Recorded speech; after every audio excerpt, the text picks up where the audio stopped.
একটা আহ্বান আমার খুব ভালো লেগেছে এই জন্যে যে আমরা এতদিন ধরে আন্দোলন করছি, আমরা গণতান্ত্রিক আন্দোলন করছি, আমরা এই কথা বারবার করে বলার চেষ্টা করছি যে এই সরকার জনগণের বিরুদ্ধে অবস্থান নিয়েছে। এই সরকার জনগণের যে অধিকারগুলো সেগুলো হরণ করে তারা গণতান্ত্রিক যে পরিবেশ সেটাকে সম্পূর্ণভাবে ধ্বংস করছে। কিন্তু আজকে এতদিন ধরে আমরা দেখেছি যে সেখানে সাধারণ ছাত্রদের সেরকম কোনো আপনার তাদের পার্টিসিপেশন যেটা সেটা আমরা দেখতে পাইনি। আজকে যখন তারা তাদের একটা ন্যায়সঙ্গত দাবি নিয়ে সামনে এগিয়ে এসেছে, সেখানে তারা নিজেরাই আজকে উপলব্ধি করছে যে কি ভয়াবহ একটা পরিস্থিতি সৃষ্টি হয়েছে। তারা কালকে যে আহ্বান জানিয়েছে, আমি মনে করি সমগ্র দেশের মানুষের এই আহ্বানে সাড়া দেওয়া উচিত এবং সমস্ত রাজনৈতিক দলগুলো এখানে আপনার সাড়া দেওয়া উচিত। আর কারণ কালকে যে বিষয়টা ছিল এটা শুধুমাত্র কোটা আন্দোলনের বিষয়ে পরিণত ছিল না। কালকে এই বিষয়টা ছিল সম্পূর্ণভাবে যে আমার সন্তানদের উপরে অন্যায়ভাবে অযৌক্তিকভাবে তাদের উপরে আক্রমণ করা হয়েছে, সেই আক্রমণটা ভয়াবহ আক্রমণ এবং তাতে করে আমাদের সন্তানেরা আজকে অত্যন্ত আহত হয়েছে, নির্যাতিত হয়েছে। গোটা বিশ্ববিদ্যালয় ব্যবস্থা আজকে শিক্ষা ব্যবস্থা তৈরি, এটা শুধু ঢাকাতে নয় সারা দেশে হয়েছে। আজকে মুশাররফ রহমান সাহেবের এই শতবার্ষিকী পালন অনুষ্ঠানে আমি বক্তব্য দীর্ঘ করতে চাই না। আমরা বারবার করে বলে আসছি যে আজকে দেশকে তারা ধ্বংস করে দিয়েছে।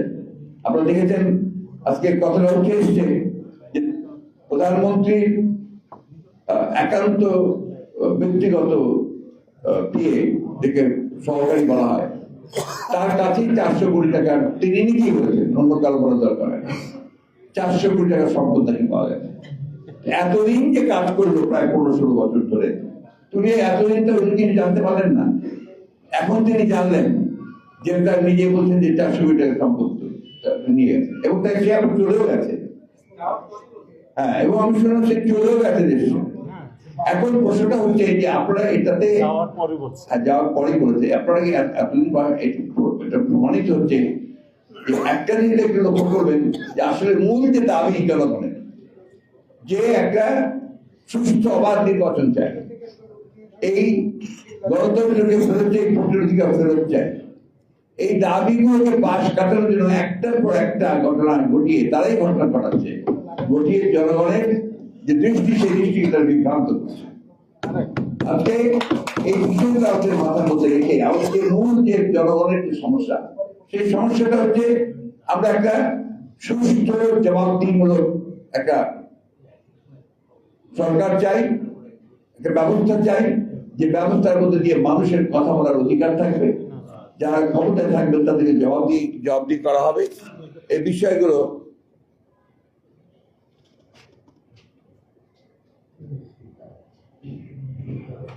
বুঝিনি রাখা,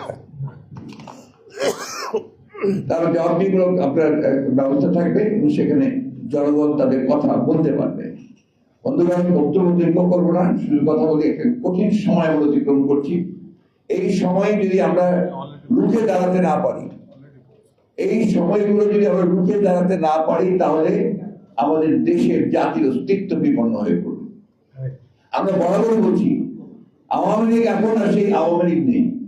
আওয়ামী লীগ এখন একটা সম্পূর্ণ দেউলিয়া একটা রাজনৈতিক দলে পরিণত হয়েছে এবং আওয়ামী লীগ সম্পূর্ণভাবে নির্ভরশীল হয়ে পড়েছে এখন আমলাদের উপরে এবং তার তথাকথিত বাহিনীর উপরে, যারা আজকে রাষ্ট্রকে সম্পূর্ণভাবে একটা পুরোপুরিভাবে একটা ফ্যাসিবাদী রাষ্ট্রে পরিণত করেছে। আমি ফ্যাসিবাদ সম্পর্কে আমার ধারণা বই পড়ে বিভিন্ন ভাবে কিন্তু কোনো ধারণা ছিল না। কালকে আমার মনে হয়েছে যে আমি ফ্যাসিবাদ দেখছি, আমি আমার চোখের সামনে ফ্যাসিবাদ দেখছি যে যখনই কোনো কিছু দমন করতে হবে বিরোধী দলকে বা বিরোধী কথাকে, এমনকি ছাত্রদের দাবিগুলোকে, তখন এইভাবে তাদের দলের বিভিন্ন লোকজনদেরকে দিয়ে, সন্ত্রাসীদেরকে দিয়ে তাদেরকে লেলিয়ে দেওয়া, তাদেরকে আপনার পুরোপুরিভাবে স্তব্ধ করে দেওয়ার চেষ্টা করা, এটা হচ্ছে সত্যিকার অর্থে ফ্যাসিবাদ। আজকে সেইখান থেকে দেশকে বের করে আনতে হবে। আজকে 53 বছর হচ্ছে স্বাধীনতা, এই স্বাধীনতার পরে আজকে এতদিন পরেও আমাদেরকে আমাদের অধিকার নিয়ে লড়াই করতে হচ্ছে, সংগ্রাম করতে হচ্ছে।